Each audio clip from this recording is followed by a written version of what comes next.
Authorized SAFE members can either grant or deny requests to access accounts.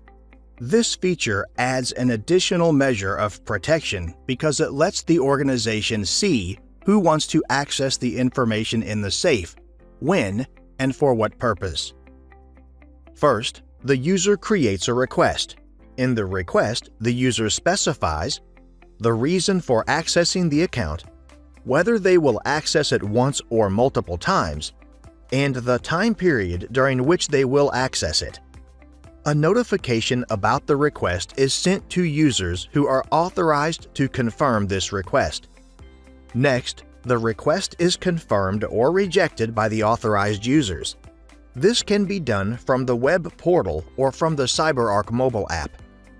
The number of authorized users who are required to confirm requests is defined in the master policy. In the final step, the user connects to the account. Each time an authorized user responds to the request, the user who created it receives a notification. When the total number of required confirmations is received for the request, this user receives a final notification.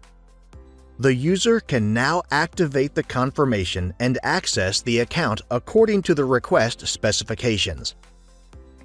From the CyberArk web portal, select your organization's authentication method. Log in as a user with permissions to view accounts and launch privileged sessions. To access an account in an environment where dual control is enforced, you must first create a request. Click Request Connection. Specify a reason for the connection. You may see a list of predefined reasons you will need to choose from. You can request a one-time connection or specify a time frame.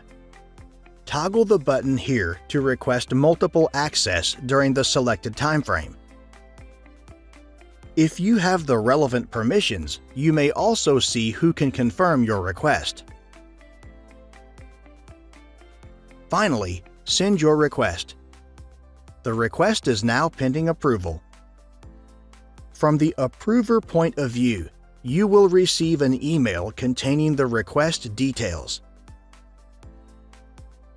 Click the link in the email to review the request in the CyberArk web portal. Requests waiting for your approval can be found under Incoming Requests. Approve or reject the request here. Specify the reason for confirmation and click Confirm. Back to the requester point of view, you will receive an email that your request has been confirmed.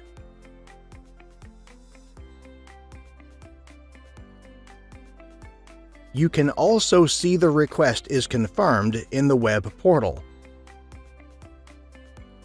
You can now connect to the account according to the request specifications. Now you know how to connect to targets when dual control is enforced. For more information, check out our online resources.